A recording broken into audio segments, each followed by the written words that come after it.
Welcome back to Sports Mastery, ladies and gentlemen. For some of y'all who are football athletes, this is week 1 of the season. For some others, it's weeks 2 and 3. Getting into the state of Oregon, getting into the state of Washington. First week of football, second week of football for some. Overcoming setbacks. What have you been going through? Not everybody is going to wish that perfect game. Not everybody is going to have a perfect game the first 1, 2, or 3 games of the season. But there are some things that you can do to harm yourself that can create social and psychological setbacks for you. So that's what we're going to be discussing today. Personal, social, and psychological setbacks on the Sports Mastery podcast.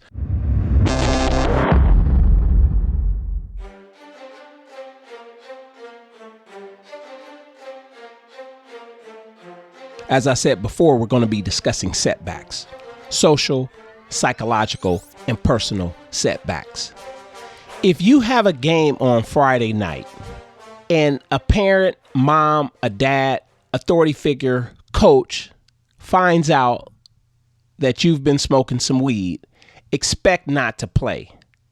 You might get kicked off the team. You might not play for the next 2 or 3 weeks.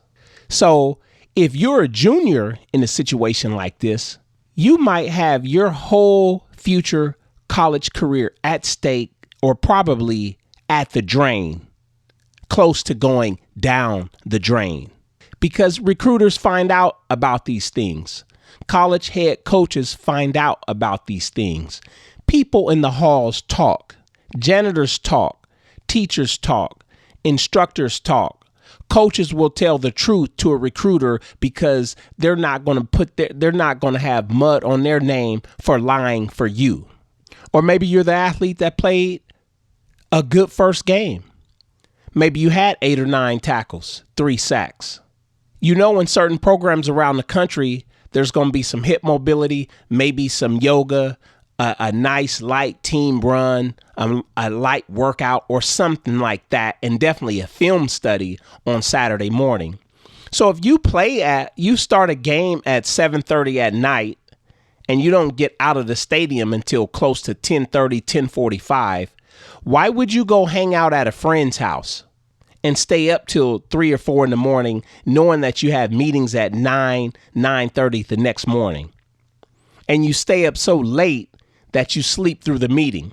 And on top of that, you're hanging out with somebody who compares themselves to you.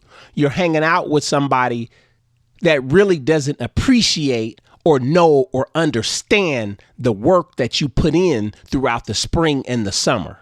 And to be willing to say that you're no good, you're too slow to play the current position that you're in, not realizing that you just had 3 sacks, not realizing that you were out in space playing linebacker due to your speed. So sometimes, ladies and gentlemen, you got to question who you hang around. You got to question the purpose of that. You got to question the purpose of people being nice to you. What kind of motives do they have? But nevertheless, if you were one of the kids around the country who decided to smoke some weed, drink, do some type of banned substance throughout the country, if you were the kid who missed the team meeting the next morning, you're going to have some consequences. There's going to be some repercussions. Maybe you'll get kicked off the team. Maybe you might miss 2 or 3 more games.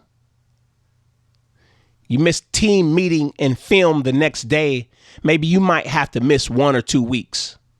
That's up to the coach. That's up to the staff. But I can promise you, whatever's coming, all of y'all around the country deserve it. You all deserve it because you knew the team rules. You knew your coach. Now you have to stand up and be responsible and take responsibility for your actions. And I often say it's the small things that you do that contribute to your habits. The little things that you do every day contribute to your habits. And these habits will get you in trouble at some point if they go unchecked.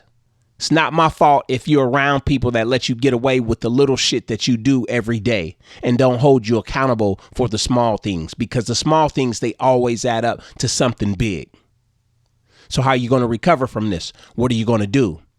Well, I think the first thing you need to do, you need to really ask yourself, what habit is holding you back? What are some of your personal habits that are holding you back?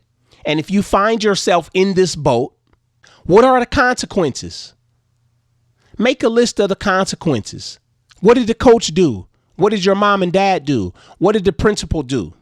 You have to serve those consequences and accept them up front.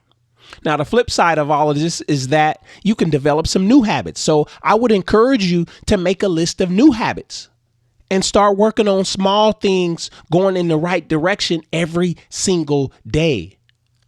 Find the kids on the team that have great habits. Find the coaches on the team that have great habits. Find the people connected to your organization in your community that have great habits, and hang around people that have great habits. So once you develop or write down a list of your new habits, what are the benefits? Think about that. If you set a new positive and constructive habit and you start abiding by that, you're going to have some positive and constructive benefits. Think about that. Make your list. You're listening to Deshaun Fauntleroy. This is Sports Mastery. No fluff, no games, no shenanigans. This is the place to be if you're a student athlete. This is the place to be if you're a sports parent. We don't cut nothing. We don't hold punches. We speak what we feel, and we speak the truth.